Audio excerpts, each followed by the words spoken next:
شہزادہ زین، شیر اور آگ۔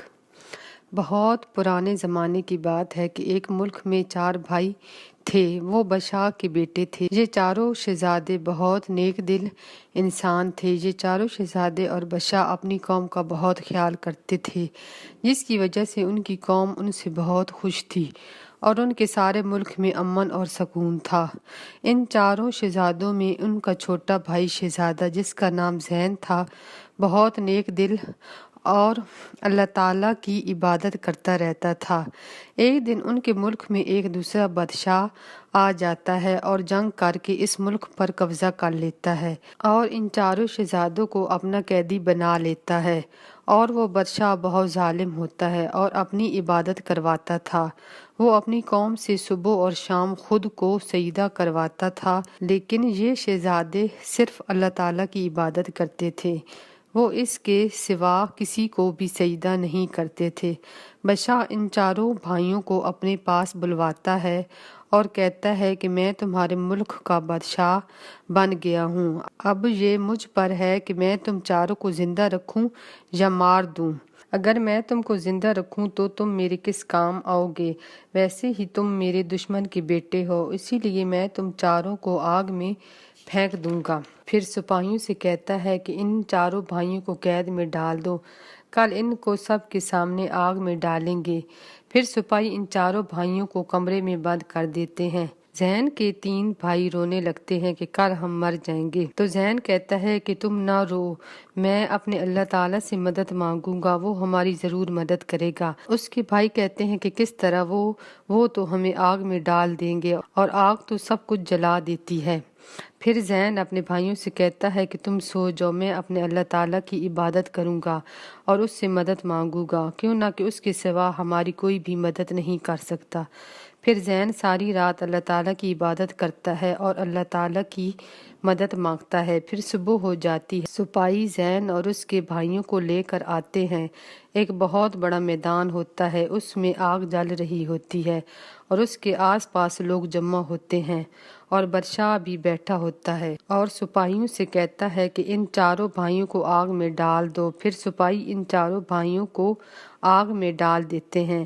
زین اپنے بھائی کو اپنے ساتھ ملا کر آگ میں کھڑا ہو جاتا ہے۔ آگ اسی طرح سے جلتی رہتی ہے، لیکن ان چاروں بھائیوں کو کچھ نہیں کہتی، حتیٰ کہ ان کے کپڑے تک نہیں جلتے۔ بادشاہ اور لوگ یہ سب کچھ دیکھ کر حیران ہو جاتے ہیں۔ بادشاہ ان چاروں کو بڑے غور سے دیکھتا ہے کہ ان کے تو کپڑے بھی نہیں جلے۔ پھر بادشاہ ان کو اپنے ملک میں رکھ لیتا ہے اور ان کی سب لوگ بہت عزت کرتے ہیں۔ پھر اسی طرح سے کچھ سال گزر جاتے ہیں۔ زین بادشاہ کا خاص آدمی بن جاتا ہے، بلکہ بھائیوں کی طرح۔ بادشاہ جو بھی کام کرتا وہ زین سے پوچھ کر کرتا، جس سے بادشاہ کے وزیر کو بہت تکلیف ہوتی تھی۔ وزیر اچھا انسان نہیں تھا، وزیر لوگوں کو بھی تنگ کرتا اور چوریاں وغیرہ بھی کرتا رہتا تھا، جس کے بارے میں زین کو معلوم ہو گیا۔ اور اب وزیر ڈرتا ہے کہ اگر زین نے میرے بارے میں بادشاہ کو بتا دیا تو بادشاہ مجھے مار دے گا۔ پھر وزیر ایک ترکیب سوچتا ہے کہ کس طرح سے وہ زین کو یہاں سے نکال دے یا مروا دے۔ پھر وزیر سوچتا ہے کہ یہ کوئی بھی غلط کام نہیں کرتا، صرف اپنے خدا کی عبادت کرتا رہتا ہے۔ اب وزیر ایک پلان بناتا ہے اور بادشاہ سے کہتا ہے کہ میں نے کچھ لوگوں کو دیکھا ہے کہ وہ آپ کو سجدہ نہیں کرتے۔ آپ ایک قانون بنائیں کہ 40 دن تک سب ملک کے لوگ آپ کو سجدہ کریں گے اور کسی کو سجدہ نہیں کریں گے۔ اگر کسی نے آپ کے سوا کسی اور کو سجدہ کیا تو ان کو بھوکے شیروں کے آگے ڈال دیں گے۔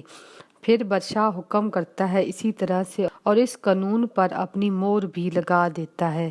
پھر 2 دنوں کے بعد وزیر زین کو پکڑ کر بادشاہ کے سامنے لے آتا ہے کہ اس نے آپ کو سجدہ نہیں کیا اور اپنے خدا کو کرتا ہے، اس لیے اس کو سزا دی جائے کہ اس کو بھوکے شیروں کو ڈال دیا جائے۔ بادشاہ کہتا ہے کہ یہ تو میرا خاص آدمی ہے اور یہ میرا بہت اچھا دوست اور بھائیوں کی طرح ہے اور یہ تو صرف اپنے خدا کی عبادت کرتا ہے۔ پھر وزیر کہتا ہے کہ آپ نے قانون بنایا ہے، اس لیے آپ کو اس پر عمل کرنا ہے۔ اگر آپ نے اسی طرح سے نہ کیا تو قانون کے مطابق آپ کی بشاہت ختم ہو جائے گی۔ پھر بادشاہ بہت پریشان ہو جاتا ہے اور زین کو بلاتا ہے کہ اس طرح سے ہو گیا ہے کہ میں کیا کروں، یا تم مرتے ہو یا میری بادشاہت ختم ہوتی ہے۔ یہ مجھے پتہ چل گیا ہے کہ یہ تمہارے اور میرے بارے میں سازش کی گئی ہے۔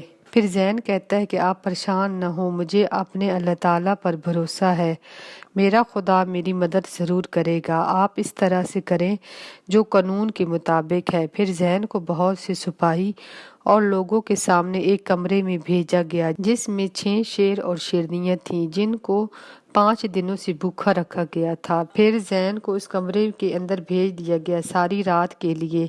زین ڈرتا ڈرتا شیر کے کمرے کے اندر جاتا ہے اور دل ہی دل میں اللہ تعالیٰ کی مدد کی دعا بھی کرتا جاتا ہے۔ زین جب کمرے میں جاتا ہے تو شیر زین کے پاس آتے ہیں اور زین کو سونگھنا شروع کر دیتے ہیں۔ پھر ایک ایک کر کے شیر اور شیرنیاں زین کے پاس بیٹھتے جاتے ہیں۔ زین وہاں پر ہی بیٹھ جاتا ہے اور اپنے اللہ تعالیٰ کی عبادت کرنے لگتا ہے اور اللہ تعالیٰ کا شکر ادا کرتا رہتا ہے۔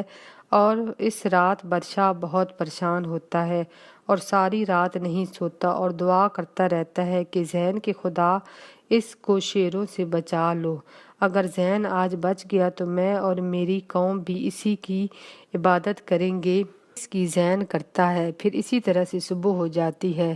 بادشاہ جلدی جلدی شیروں کے کمرے کے پاس آ جاتا ہے اور آواز دیتا ہے کہ زین تم زندہ ہو؟ تو زین کمرے کے دروازے کے پاس آتا ہے اور بادشاہ سے کہتا ہے کہ ہاں میں زندہ ہوں، میرے خدا نے مجھے بچا لیا ہے۔ بادشاہ جلدی سے دروازہ کھلواتا ہے اور زین کمرے سے باہر آ جاتا ہے۔ پھر بادشاہ زین سے کہتا ہے کہ مجھے پتہ چل گیا ہے کہ یہ سب کچھ کس نے کیا اور کیوں کیا۔ بادشاہ اپنے سپاہیوں سے کہتا ہے کہ وزیر کو شیروں کے کمرے میں ڈال دو۔ سپاہی وزیر کو شیروں کے کمرے میں ڈال دیتے ہیں، شیر وزیر کو کھا جاتے ہیں۔ پھر بادشاہ زین سے کہتا ہے کہ میں بھی تمہارے خدا کی عبادت کرنا چاہتا ہوں جو اتنے بڑے بڑے کام کرتا ہے، یہ کس طرح ہو سکتا ہے کہ تم بھوکے شیروں سے زندہ نکل آئے اور تم اور تمہارے بھائیوں کو آگ نے چھوا تک نہیں؟ اسی لیے میں آج اعلان کرتا ہوں میں اور میری ساری قوم ایک خدا کی عبادت کریں گے جو سب سے بڑا اور سب سے طاقتور ہے۔